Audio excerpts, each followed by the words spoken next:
Object class is the superclass of all the classes in Java. The object class reference can be given to any child object or any class object.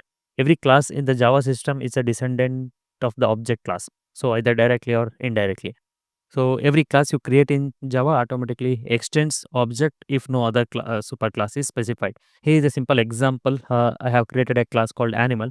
So if there is no inheritance for any class, so Java will be extend object class automatically.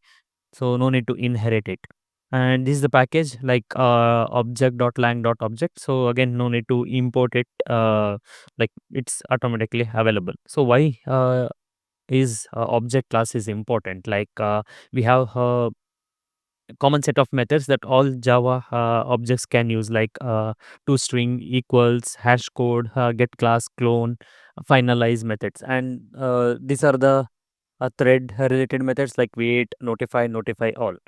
So toString method helps you to return a string representation of object, and equals we already seen, like to compare object, like we have seen for a string, as string is object. Again, we can use the same for comparing two objects. And hash code and class will return you the hash code of a object, and get class will produce the runtime class of the object.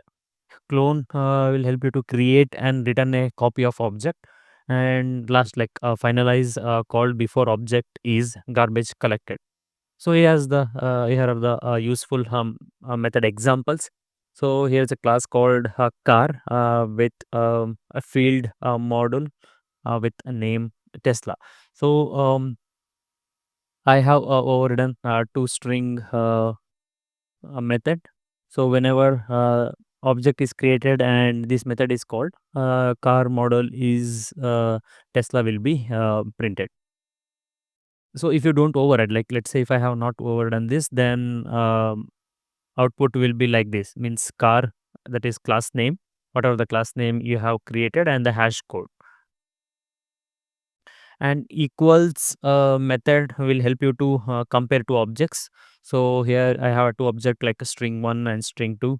Here I'm just comparing it using equals method. So if I compare with equals operator, it will give a false, because it will check the reference. But if you check the, or if you use equals method, value will be compared.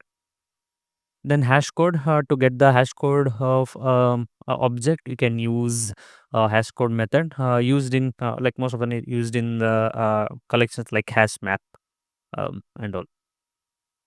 So here is the inheritance diagram. So let's say you have a class called animal and you are using a child class dog. Like you are inheriting the animal in the dog class.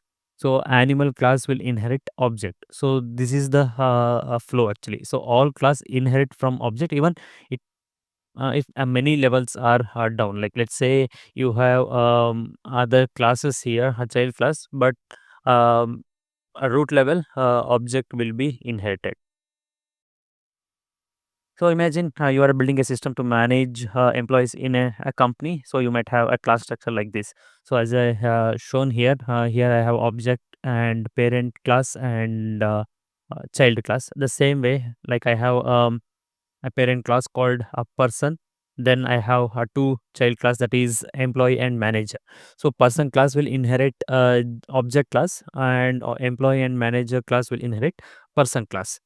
So here is the class overview. So person class, that is a parent class. I have two private fields, name and ID, and constructor.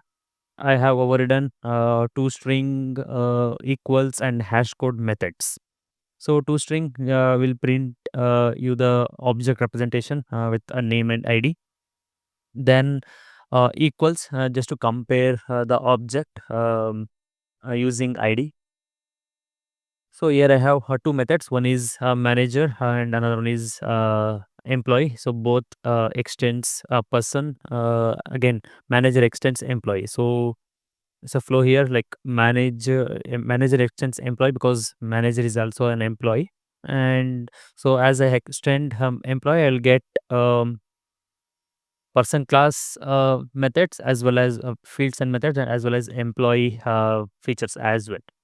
So once you create a person method, or person object, and you use the string method to print the details, like whatever I have shown before. So as soon as like a person object is created using a constructor, like using constructor, the fields will be initialized, and using toString method, like system will print you the name and id of whatever the id you have passed. Now again, there are other objects, like other methods like equal, hash code and all. So again, as I mentioned, equals, here I'm comparing with past id, whether both are same employee or not. So as the employee number, like id is same, like it will give her true output. Again, hash code, it will give you the hash code value, and I have a get class here.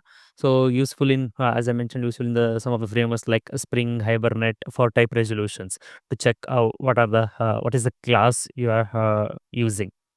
And you can see like p, whatever the object I have created, get class and get simple name, it will print you the class name.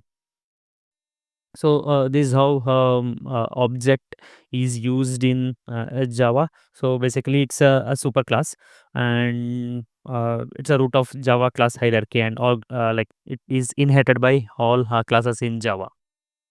Thanks for watching.